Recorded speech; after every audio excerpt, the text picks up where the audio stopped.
Et comme il a été mentionné au cours de l'émission, bien sûr, il y a des conséquences terribles à l'infidélité. Il y a des victimes.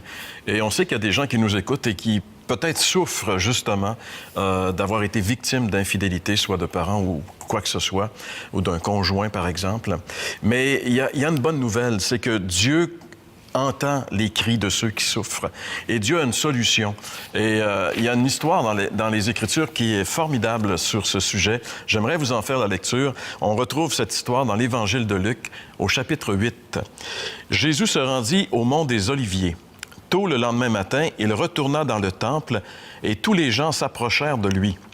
Il s'assit et se mit à leur donner son enseignement. Les maîtres de la loi et les pharisiens lui amenèrent alors une femme qu'on avait surprise en train de commettre un adultère.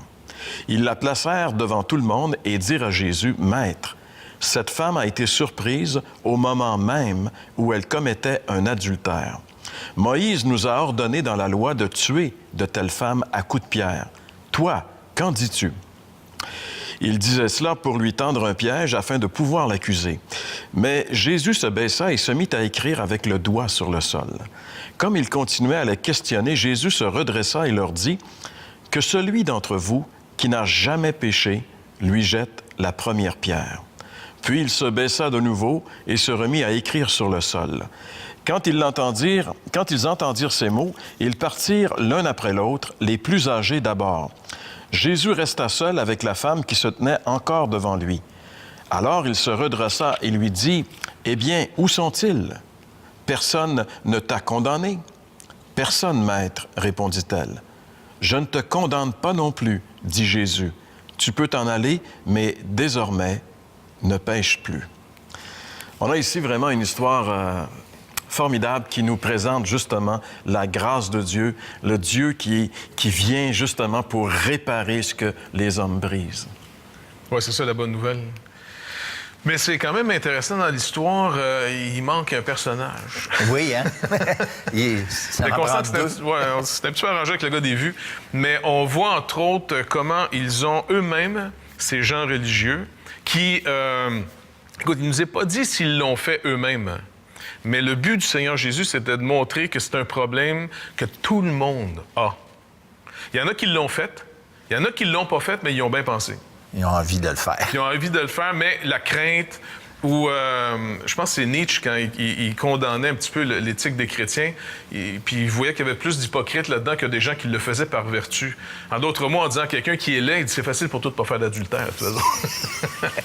Bref. Mais on voit que c'est arrangé parce que ces gens-là, scrupuleux, tu sais, parce que c'est souvent le religieux devient scrupuleux. Il ne sait pas comment gérer le mal, parce que la loi le hante. C'est pas encore une bonne nouvelle, la loi. C'est pas une bonne nouvelle, tu feras pas d'adultère. C'est comment je peux trouver ma liberté en Dieu. C'est quoi les provisions pour quelqu'un qui n'est pas satisfait ou quelqu'un qui, par exemple, convoite? Est-ce qu'il y a une réponse pour lui? Est-ce qu'il y a une satisfaction? Fait que là, le Seigneur, d'abord, il laisse la loi de Moïse accuser. Parce que le but de la loi, c'est de nous trouver le problème. Alors, eux disent, regarde, elle a fait un problème ici. On l'a surpris. Jésus n'a jamais dit, non, il n'a même pas mentionné, il est où le gars? Moi, il me semble que j'aurais dit, écoutez, on peut-tu avoir l'autre monsieur? Parce que c'est dur de faire un adultère tout seul, tu sais. Et puis, deux, il va écrire à terre. On ne sait pas exactement ce qu'il écrit. Il y a plein de spéculations. Est-ce qu'il écrit la loi? Est-ce qu'il écrit des noms? Georgette, hein? Ou quelque chose, comprends? Puis l'autre, le monsieur, il est là, il regarde à terre. On ne sait pas qu'est-ce que Jésus fait. Mais il attend. Et là, en rappelant, parce que la loi disait que si tu accuses quelqu'un, d'abord, il faut être des témoins. OK, il y avait des témoins. Mais il fallait que tu sois innocent du péché dont tu accuses les gens. La loi était formelle là-dessus. Et donc, Jésus dit, pas de problème, tu sais. Il dit rien, il attend. Que celui qui n'a pas péché en passant lui jette la première pierre. Ouais. Bon, que quelqu'un qui n'a pas ce problème-là ici jette la première pierre. Et du plus vieux, il nous dit, jusqu'au plus jeune. Parce que les plus jeunes ont peur dans la vie en disant, nous autres, ça ne sera pas pareil. Le plus vieux, il se réalise en disant, ouais, ben ça a l'air que c'était pas tellement différent. Et là, même si quelqu'un ne l'a pas fait, c'est qu'il s'est serré peut-être les dents toute sa vie, il avait le goût de vomir, mais il regardait ça en dedans. Et c'est pas sorti. Il l'a pas fait, puis il y a du bien à pas le faire. Par contre, la liberté que Dieu nous propose dans la bonne nouvelle, c'est plus que pas le faire. Finalement, Jeff, ces gens-là ont amené cette femme à Jésus dans le but que Jésus la condamne. Mais ce qui se produit, c'est qu'au contraire, loin de la condamner, Jésus la gracie, lui dit « Moi non plus, je te condamne pas ».